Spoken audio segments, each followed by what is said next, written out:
Thank you for tuning in to our podcast from the Darkhorse's mouth. Today's episode is episode number 5, Build-A-Bear, Building Your Tech Stack. And joining us is our co-pilot, Carly. Hello, everyone. And our guest, Cody Houk from Primerisk Insurance Solutions. There we go. Did I get that right? Yes, sir. Yes, welcome. Great to be here with you guys today. Yeah, thanks for joining us. Why don't you start by just telling us a little bit about yourself, your journey, Primerisk Insurance Solutions, and the other things you're up to. I understand it to be quite a bit. Yeah, got my hands in a lot right now, but from the beginning, man, I'm 37 years old, married, 2 kids. Me and my wife Desiree have been together for 18 years now. Wow. 2 kids, 18 and 15. Got into the insurance space little over 8 years ago, came in the captive environment, which I think for a lot of people, it can be a blessing and a curse. Yeah. Mhm. But started there working as a producer for one of my buddies, and quickly realized I wasn't going to make enough money unless my name was the one on the door. So actually got out of insurance and went back into logistics and operations for a while. Came back in working in the independent space, managing a small agency in Mesa. And then the wonderful 2019-2020 time period came upon us, and they lost half their book and downsized and sold. And I was at a space that I could either do commission-only sales for them or go do my own thing, and decided to go tackle it on my own, and struggled my tail off for a couple of years and rebranded a few times, and Primerisk finally landed, took off, and here we are. That's awesome. So Congrats. you start off like most of us, if not all of us, probably not all of us, but certainly a lot, in the captive world. Who was the captive? Oh, I was working for American Family. Okay, American Family. And you were Yep. working for an American Family agent. Yep. Yeah. And how was that? That was probably very challenging, huh? You know, he was one of my best friends. Okay. So cool to come in that environment. He did things a lot different than most of your captive agencies as far as the way we sold. We had an incredibly comprehensive consultative selling methodology that we followed there. Okay. Actually came rooted from an incredibly successful State Farm agent. Got it. Did really, really well there as far as the captive metrics, Okay. right? Coming over to the independent side didn't translate very well. Right. But as far as hitting the captive metrics, winning all the awards, all that fun stuff, we did it every year. But yeah, just didn't translate over very well to this world. Yeah, no, it's a good starting point, and of course we seem to have a similar conversation with other agents in the space that Yeah. The struggle is real, but it's that it's the starting point It for is the most of the starting people point. Yeah. to get to where you're going. And then you had mentioned the 2019-2020 timeframe where was that like a COVID reference around that time? Yep. And obviously there was a lot of changes during that time, and this segues a little bit about the purpose of the topic of our conversation, which is building your tech stack and technology. So within COVID, was there anything that happened there that kind of moved the ball forward from a technology standpoint, or even backwards from your point of view? You know, it was really something that I was charged with tackling there in that agency. Admittedly, the problem is I have a hard time dealing with people who move a lot slower than I do. So I'd want to go You have that in implement common. Yeah. I'd want to go implement things, and we couldn't. And then we would take small steps and implement this piece of technology, and it wasn't getting results 30 days from the time we bought it. So the agency would want to move away from it. And there was a lot being thrown at everybody at that time, and everybody was trying to adjust. I'm sure you guys were in the middle of it too, trying to figure out what was going to work and what wasn't. Yeah, well, Yeah. it was it was a time when everyone was in office, and then all of a sudden everyone was out of office, and it's like, how do you communicate and work through those challenges and continue to build and grow your business when the traditional form of communication really isn't there anymore? Yeah. And I think that one of the things that we created out of that internally was our cloud-based infrastructure, which allowed everyone, regardless of where you're at, whether you're at our office, at home, on vacation, to communicate seamlessly as if you were sitting in the office already. And so, what were there any types of technology wins like that you recall coming out of that whole? You know, I think a lot of good things came of it for agencies, like you're saying. It forced us into the IT infrastructure. It really forced us, I think, to focus a lot on building positive culture, right? Yeah. I think that remote work era that we went into was really hard on a lot of agencies that didn't have good culture in place already. Right. And made that a glaring hole in a lot of agencies, just from an internal operation standpoint. I think that now that we're coming on the other side of that, I think that big technology boom actually did a lot of harm Right. because a lot of agencies became heavily reliant on the drop 3,000 leads into a text message campaign and let them go hmm and just drip on them until you can't drip on them anymore and, Right. and write what comes in out of it passively. Now with all the A2P regulation and everything coming out of that, those agencies that were built during that time are really starting to hit a struggle in lead generation because that's what they did. Yeah. Mm-hmm. Yeah. That's Yeah. interesting you say that because, it's kind of one of the things where, the tried and true, let's say just going door to door, right? Mhm. Like no one goes door to door anymore, but people that actually do and go business to business actually effective now. 100%. Versus, before when everyone was doing it, it wasn't effective. So you have, technology comes, you've got all this ways to mass communicate, which again has been effective, but you get to the point where you get to, a market saturation. And then some of the, I guess it always comes back at some level to the tried and true and relationship-based marketing that I know that, I think I know that it seems that you do a lot of with it with Primerisk. Well, I think that what happened in that too is it caused consumer burnout.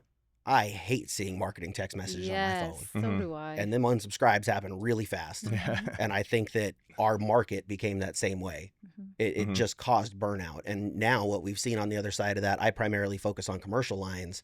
It's opened the door again for even cold calling.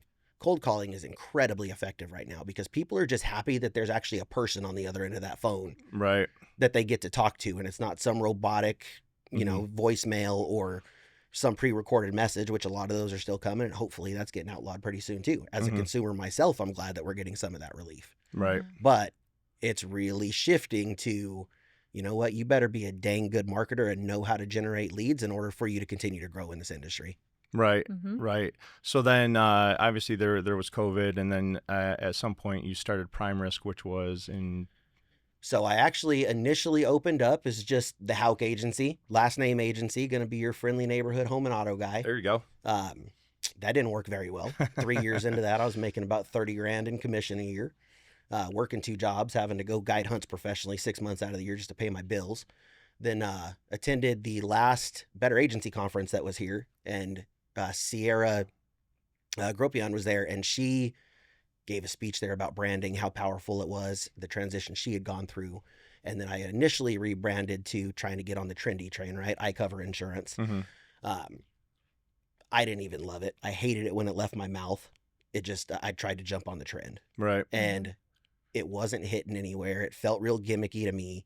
It wasn't the brand that was resonating with the type of client that I wanted to do business with. Right. So we went through it again a year later, and that's when Primerisk was born, Okay. and really started to lay the foundation of the kind of agency that I wanted to be, which was, we don't necessarily play so much up in the middle market because I want to stay under those guys' radar. Right. I don't have the resources as the size of agency I am to go compete in the $250,000+ premium accounts. It just isn't there.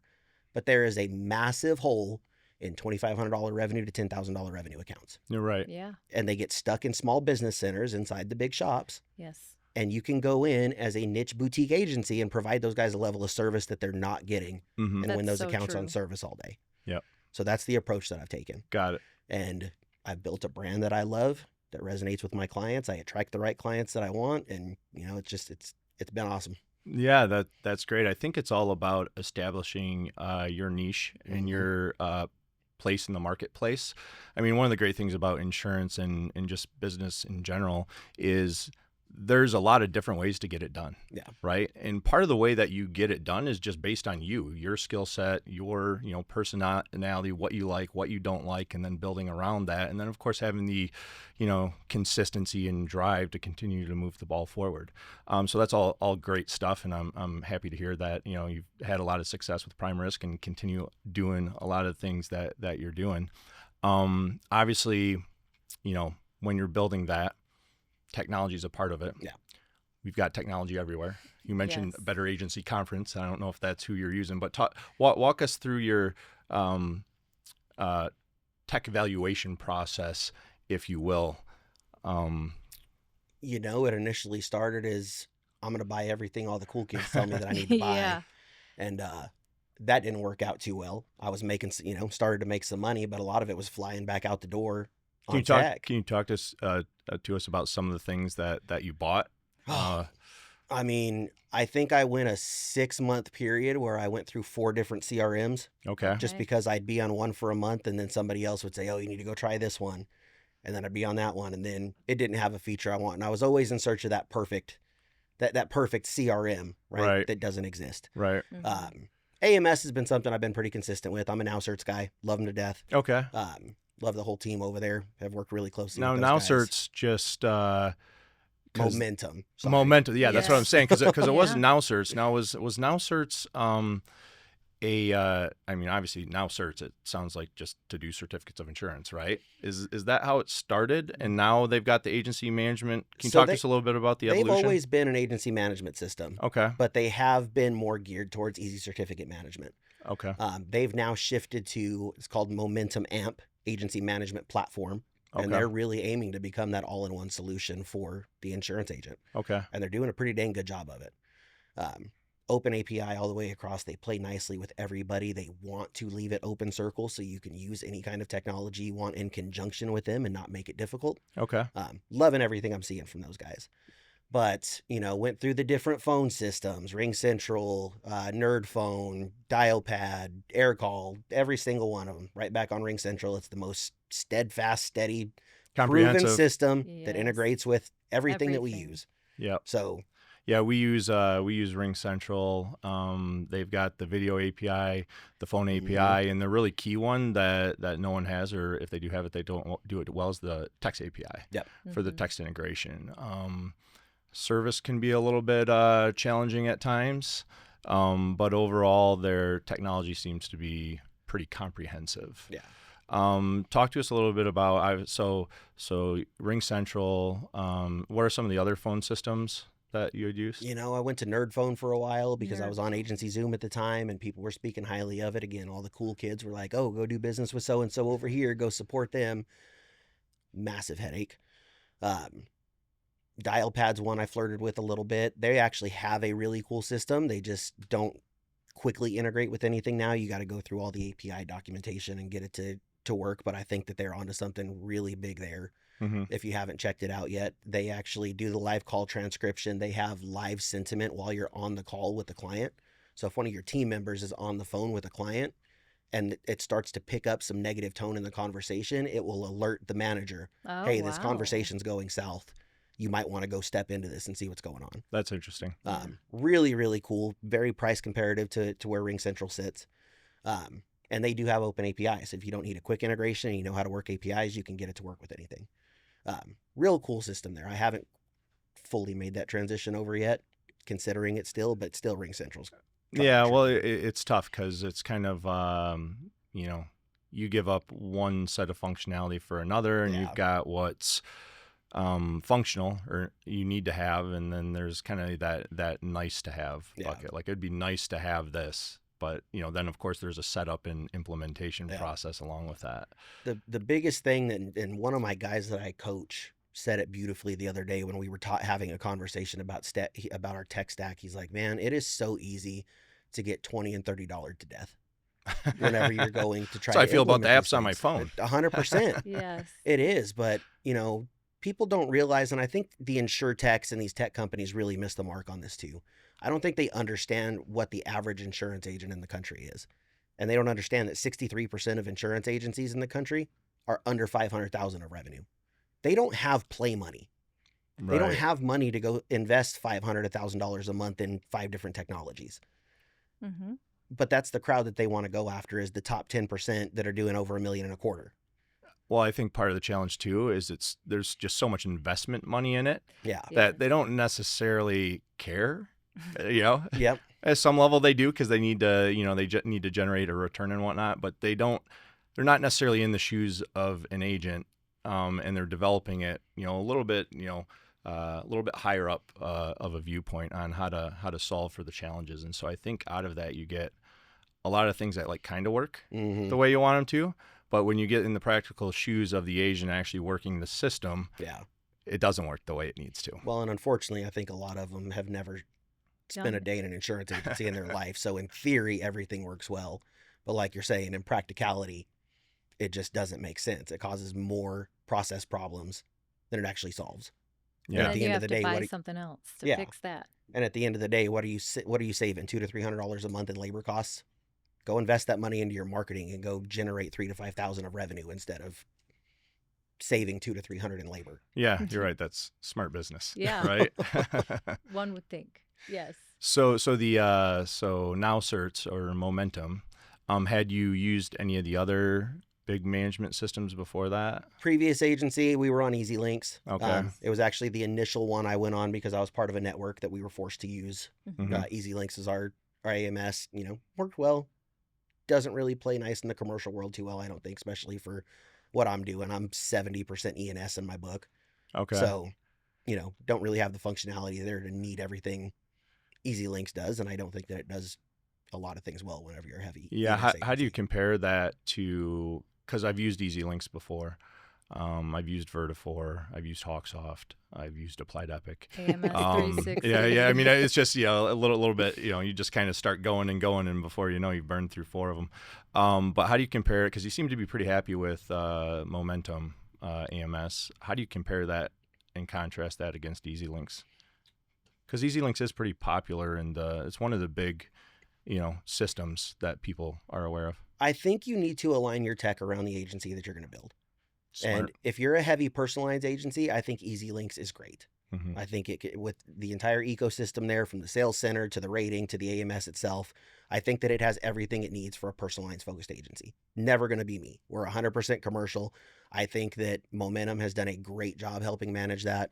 Some of the bigger boys obviously do a great job with that. Hawksoft, Epic, AMS 360, very focused on heavy commercial lines agencies. But I think you really need to understand the functionality of each one and structure your tech around the agency that you're building. Know what functions you need, what you don't. Because I Right. think a lot of them are overkill too. Mm-hmm. What do you think? What would you view as the key functionality that Momentum has as it relates to commercial? That you're just like your have to haves, or your game changers, if you will. I love that. I think that the biggest thing for me personally is just the open integrations that they're having with other key tools that allow it to play nice together. Simbly is another piece of tech that I really am starting to love, and I use them quite a bit. They help with Accord prefill, SUPs, things like that, and they have a direct back and forth integration with NowCerts now, or Okay. Momentum. Sorry, I'm trying to use the right word. But our data flows nicely back and forth. The Accords transfer right over into the client file. I can send custom intakes directly out of Simbly to my client. They come back pre-fill data inside my AMS. Okay. And now everything is done, ready to go, streamlined, and super easy adjustments for renewals. I can get an E&S submission done into market faster than I can go quote a standard carrier. Really? Oh, yeah. So, and it's called Simbly. Yep. And are those where, because the most cumbersome thing on the agency bill side, it's not really the Accord apps, because, we don't really fill those out, right? You just put the basic data in it. But the supplemental applications, right, which can vary per carrier, is that what they're facilitating a lot of, is those supplemental apps? So you send them any supplementals that you use on a regular basis, and then they upload them in the system. And now you can go build custom intakes that you can send to the client, because even, 60% of the stuff on the supplemental, the client doesn't need to fill out. It's basic information. Right. Yes. So I can just go grab that other 40%, create that as a custom, easy, very visually aesthetic form that I can text to the client. They fill it out. It brings that data back, plugs it into the Accords and the applicable supplemental, and it's ready to go. That's awesome. I was just having that conversation with one of our newer agents yesterday about the supplemental apps, and I was like, here's the deal. I was like, if you send this to the client and just this, they're probably never going to pick up your phone or return your fill it emails out, yeah. anymore. Like you gotta fill out as much of that as you can, Yeah. and so that's cool. I wasn't aware of Simbly as a tool. Yeah, you have them, and then Wonderwrite. If you haven't been exposed to Wonderwrite, they're kind of the same. They're a little more advanced than what Simbly is, because you can literally just go into the supplemental and handpick exactly what questions you want to send them. Okay. That's cool. They've got some property pre-fill, some AI customer enrichment. Well, they'll go out and kind of scrape the internet for basics that can come back and pre-fill that info for you. A little more pricey, but Peter and his guys over there are great. They've been friends of mine for a while too. Yeah, that's awesome. So talk to me a little bit about the. I know CRMs. You had mentioned that briefly, and you said you had used probably 3 or 4. What are the CRMs that you've used? I went through all the insurance ones. Insured Mine, Agency Zoom. What else? Haven't played with HubSpot too much. It's on the radar to possibly explore down the road. Initially tried doing the Zoho thing because it was free. The more I got into it, I think that your CRM is the most valuable piece of technology in your agency. Okay. 100%. And that is where most of your tech investment should go, because your CRM is incredible, even more than the AMS. You're seeing agencies now that are going to essentially no AMS. The only thing that they're doing with an AMS is using it for downloads to bridge into their CRM via API. Right. There are a couple agencies that I know that have eliminated their AMS altogether, and all they're doing is buying one seat in Momentum and then having it all bridge into HubSpot. Oh, and wow. then HubSpot has become their full agency AMS. Wow. I personally landed on High Level. I'm a High Level guy through and through. I use it for all 3 of my businesses right now. It does everything I need it to do. I can build landing pages for marketing. I can build every single type of automation I want in there. It's got lead scoring that, as I'm taking customers through journeys, every time they take a new step, it scores them.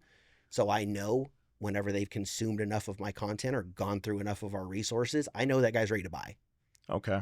That's pretty. So talk to me a little bit about Agency Zoom, because I hear that probably more so than any of the others. Yeah. What is it about Agency Zoom seems to have a decent foothold in the marketplace. A lot of people seem to like it, love it, swear by it. What do you what's the attraction to it from your point of view? I think ease of use. I think the availability of consultants to go in and pretty much make it out of the box ready for you. Obviously, that takes a little bit of investment to do. Plays nice with a lot of the AMSs, that it's got 2-way integration, talks back and forth. You don't have to do a lot of double data entry, which agencies harp on a lot, especially personal lines heavy agencies. It is a very good system. It has a lot of really good features. If you need a basic CRM to do basic things and help you keep up with renewals and have a service pipeline and so on and so forth.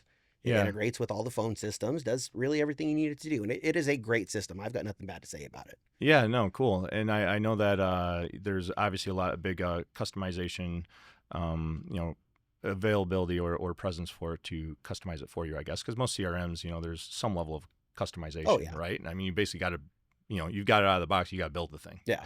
which can be daunting, I'm sure. It always, I did a demo of it in the past. To me, seemed more on like a KPI reporting thing. Like it seemed like there's a lot of reporting functionality to it. Sure. And then the part that I didn't necessarily like was any type of duplicate entry. And so it seems to be that can be one of the downfalls to it. I haven't had to deal with that much because they have a really solid 2-way integration with Momentum as well. So it eliminated a lot of that for me. Where it does miss sometimes is like agency build stuff or E&S stuff that doesn't download. Those things don't transfer back and forth very well. If you're manually entering premiums, things like that in Agency Zoom, it doesn't translate that stuff back and forth. But it's minimal stuff, man. It's a solid CRM for most, probably 90% of insurance agencies out there. I was working with $20 million agencies that were running on Agency Zoom. Wow. And they loved it. Yeah, no, that's good. I mean, I've seen nothing but positive things in the marketplace, which is why I was kind of curious as to your point of view on it. And then the one that you swear by is high level. Yeah. High level. High level. High level. Yeah, or a lot of people refer to as Go High Level because that's Go what High the Level website and is. How'd you get introduced to them? So I actually use a white labeled version of it. There's another guy in the insurance space. His name's Alex Branning. Okay. Him and his team are absolutely phenomenal. Got introduced to him. Actually, I think he hit me with a Facebook ad one time, and I jumped in there and looked at it. And the price allure was the first thing that caught me initially because it's $97 a month and literally includes everything. Wow. I mean, it's got forms, it's got Zapier connections. You can build websites, landing pages. I run my coaching business in there now, and it hosts all my courses and communities. Like, it is everything you possibly need to become a marketing powerhouse in there. Wow. And it's, doesn't have great integration with much. It is open API. I haven't dug into it too much to make it work, but the data entry thing isn't a huge thing for me because the type of business that I've built, I might write 4 or 5 accounts a month. Okay. If I got to go in and transfer some data manually somehow, not a big labor burden on us at all. Yeah, got it. So, I mean, the volume plays into it, right? Yeah. If you only have 5 accounts, but if you've got 50 or 500, well, then some of that stuff, to your point before, matters based on, how you've built the agency, Yeah. what your niche is and what your target is. Yep. So you've definitely been introduced to a lot of technology. How's all this stuff come to you? Because you've heard of a lot of stuff I haven't, and I consider myself pretty forward thinking as it relates to technology and checking things out. Well, I was that guy that chased all the shiny objects for a while. So I'm in every stinking insurance group on Facebook. So every time somebody mentioned something, I'd go book a demo with them and check it out. To my detriment. Yeah. Spent a lot of time looking at a lot of tech and spending a lot of money I didn't need to. But I'm in some circles with some bigger agents too, that they're testing all this stuff and finding out what's working and what's not. And, I try to take the back seat to that stuff now. And I'm just kind of what you were saying earlier, man. I try to run with a blend of new school and old school to a point that I think this is still a very heavy relationship business, especially on the commercial side. Mm-hmm. I think you need to get out and shake hands and actually talk to people. And the technology plays in more of the task, the task handling, the repetitive, small $5 an hour labor things that VAs can handle that you don't even need to pay them to do anymore, because you can build a bot to go stink and update your AMS for you. Right. Efficiency play. 100%. 100%. It's building those basic renewal communications that don't get missed because a CSR called out sick for the day, right? I don't need a CSR sitting there sending out a renewal form to a client. I can do that with automation. Mm-hmm. Yeah. How do you deal with like the adoption piece of it, right? As far as, other members of your staff and whatnot adopting the technology? I keep it simple. Yeah. I don't bring in a bunch of new stuff, man. We run AMS, CRM, phone system, Assembly, and Loss Run Pro is pretty much my entire tech stack. Okay. It's all simple to use stuff. And whenever, somebody comes in and needs to be trained, they've all got training centers that they can go sit and watch training videos. And then I personally, if there's like customized stuff that it's like, okay, this is a process that you need to see how we handle it internally, all of that stuff gets either loomed or tangoed into an SOP. Okay. Where it's video training that I actually go in, complete the process, and show them how to do it on video. Got it. So your message is keep it simple. Yes. Yeah. Yes. Yeah. The whole tech stack thing can be, you call it a tech stack, but it really can become like more of like a tech octopus after a while. When you're like, I got this over here and this over here, and this needs to connect to that. And really, I think we were talking about this before, like, you just need the foundational pieces to run and operate your agency, and then grow and build from there, and not get caught up on all the, the shiny objects, if you will. Well, I think that's twofold too. You and I were having that kind of pre-call that, one, internally, it can frustrate the hell out of your staff with constant revolving door of technology that they have to learn, right? I got to go here. I got to go here. I got to go here. Dan decided he wanted to change this. Now we got to do away with this entire process and learn a whole new one. That's never happened before, by the way. So internally that can cause frustration, but you and I were having that conversation on the pre-call. I got out of a meeting with one of the big M&A advisors last week, and they were talking about how this revolving door of technology that agencies like to have can actually affect valuation if you're planning on selling or acquiring another agency. That if your technology is not consistent, and especially if it's a key piece of technology that is a main revenue driver or activity driver for the agency, and you've only implemented that in the last 6 to 12 months, you may lose multiples on your book if you go to sell. Yeah, that's interesting. That is interesting. Yeah. It's something we don't think about. Yeah, he said that as far as like AMSs go, if you've changed AMSs anytime in the last 3 years, you're going to lose value on the book, because they don't want, one, the E&O exposure of possible loss of data transference, and two, just the inconsistency of systems. Yeah, that's something that you wouldn't normally think about. And a lot of these, the big M&A shops, they're on, Applied Epic, Vertifor, and then, you've got whatever you've built down here, right? And it's how does that assimilate? Or if they just let you, run with what you currently have, then you've got, I guess you've got concerns each way. And so it's interesting to hear that would, interesting, but makes sense that would play into the valuation of your insurance brokerage. I'll be really curious to see some of these agencies that have gone like text message heavy on service and stuff when these acquisitions happen. And with the A2P regulation of having to have true direct consent for communication, right? You go purchase 7,000 accounts from an agency that you now have to go to every single one of those clients with your agency to get direct consent to communicate with them. What is the labor load that's going to happen there for you to be able to effectively communicate with your new book of business. Yeah. Now, Yeah. didn't they stay that for now? Like it was coming down the pipe, but then, of course, like everything else, lawsuits are filed and they're like, yeah, pump the brakes on it. It's probably coming, but hasn't came yet. Is that? It's still one of those Do you things know? that I don't mess with it much because I've just shied away from text communication Right. pretty Yeah. much altogether. Yeah. I mean, I'm seeing lawsuits pop up from it, so I don't know how much to stay or if that stays expired or what's that look like. But I saw somebody get hit with like a $265,000 lawsuit Yeah. just like 2 weeks ago. Yeah, I don't know definitively. I had just recalled hearing something about it, so I was curious as to if you knew. But I mean, regardless, things are always changing and Yeah. things are always evolving, which kind of brings me to the next topic, which is just the future of tech. I know AI is a super buzzword right now. Like, what do you see what do you see the future of tech, of your tech stack, and the potential integration with the buzzword AI? I think it's going to continue to eliminate more than it will add. Mm-hmm. I think that, I've seen things like the ChatGPT Pro operators. There's now the free one that you can use called Manus. I've got a guy that's in my training program that he, obviously protecting personal data, he only went and did it for his wife and himself, but he went and put his wife's, their name, birthday, VIN numbers of their vehicle's address into his ChatGPT operator, gave it the username and password to all of his carrier sites, and it went out and got all the quotes for him. Really? He just sat back and watched it. It went and logged into every carrier site, plugged all of his information in there, and returned bindable quotes back, and took 20 minutes. Wow. That's pretty interesting. And all he'd had to do was copy and paste all the quote info into there. I'd like to see that work. Yeah. I mean, obviously, it's not something they can take at scale right now because it's open source and you want to protect private info of your customers, right? But somebody will quickly build a closed source protected version of that. Mm-hmm. Yeah, that's going to happen. Yeah, that's a pretty interesting idea. I'm glad you brought that up. Please don't. Now the wheels are turning. Anything. Sorry, staff. We have a new way of doing things. Yeah.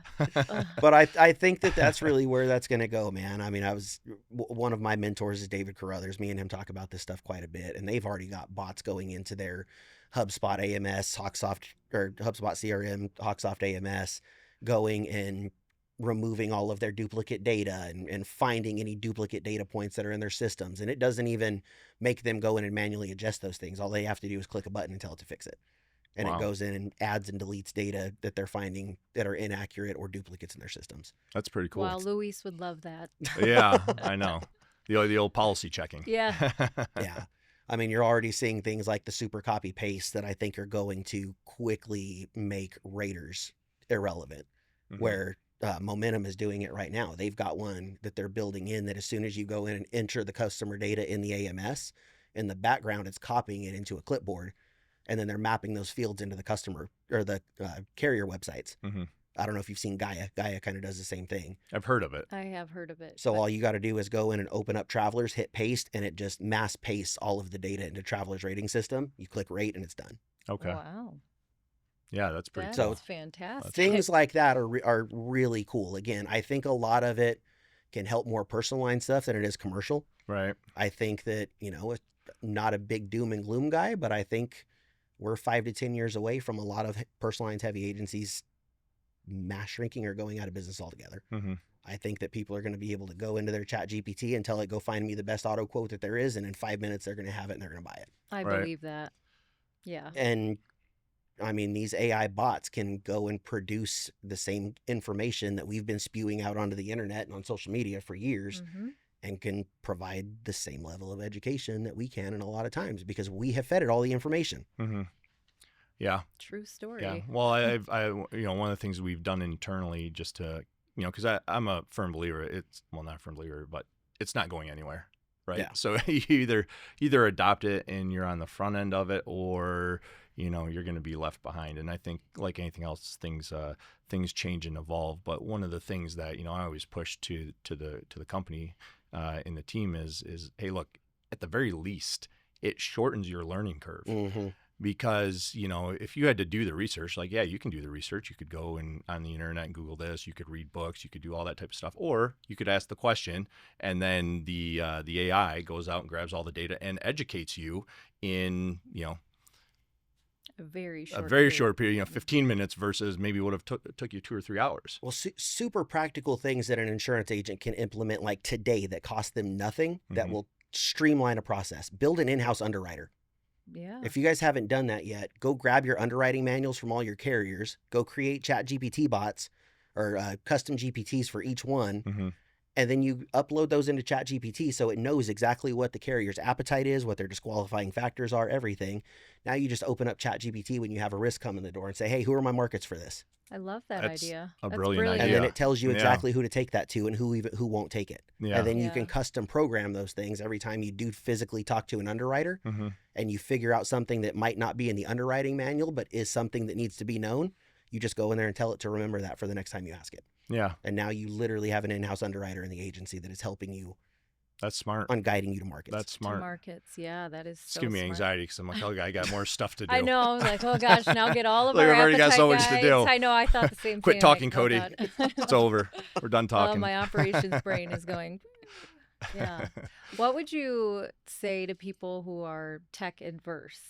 There's a lot of agents who want to stick to spreadsheets and don't want to do it the new way. What would be your advice to them? One, if your plan is to ever sell your agency, you will get nothing for it if you're running on an Excel spreadsheet. Very good. I will Advice tell you there. that. I just had one of my guys that I trained just bought an agency at 0.7 revenue because the agency was built on a spreadsheet. Wow. Okay. It's like a free agency. Yeah. It- yeah.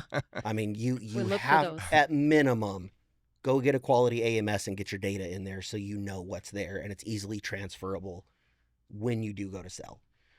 Number two, if you can't sit down and learn the stuff yourself, you have to either outsource the tasks that are required to bring your agency up to speed as far as tech. You can hire fractional help for almost nothing now Mhm. to actually get your agency transitioned over and have somebody run that stuff for you so you don't have to bog yourself down with it or pay somebody to come help you get educated on it. Mhm. Mhm. Like you said, it's not going anywhere.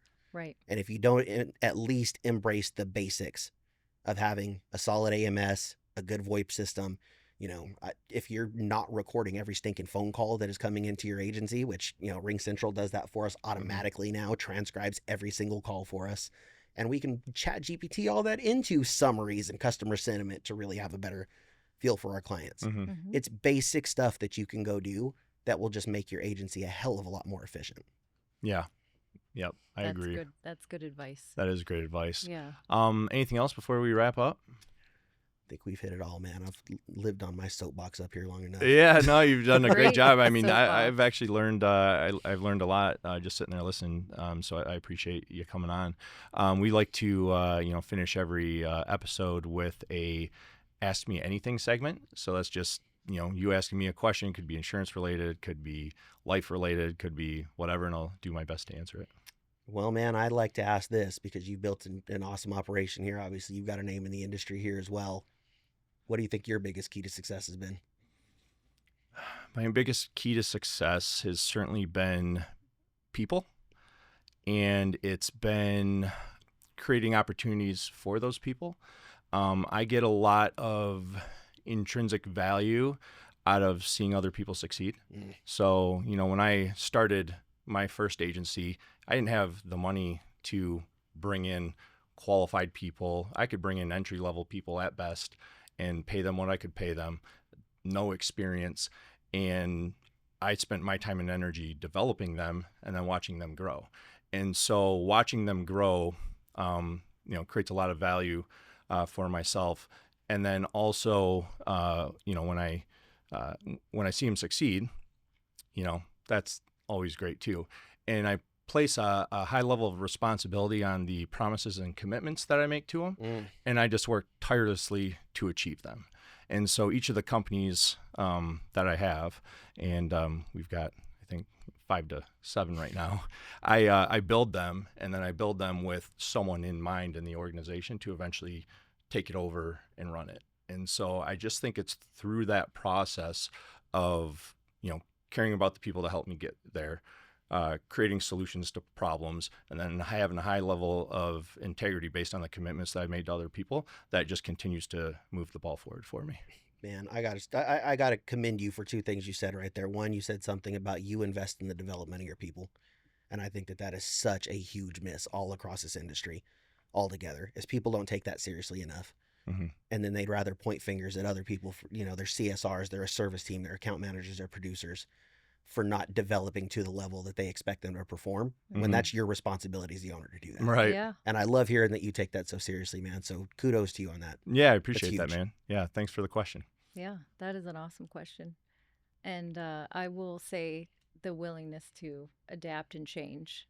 Dan is always willing to take feedback from even an entry-level staff member. Mm. And if it makes sense, implement it and make the change. So I think that moves mountains I love as that. well. Yeah. Thank you for tuning in to our podcast from the Darkhorse's mouth. If you want to learn more about us, go to darkhorseinsurance.com. And follow us on Facebook, Instagram, LinkedIn at Darkhorse Insurance Brokers, and email any questions to podcast@darkhorseinsurance.com. Thanks.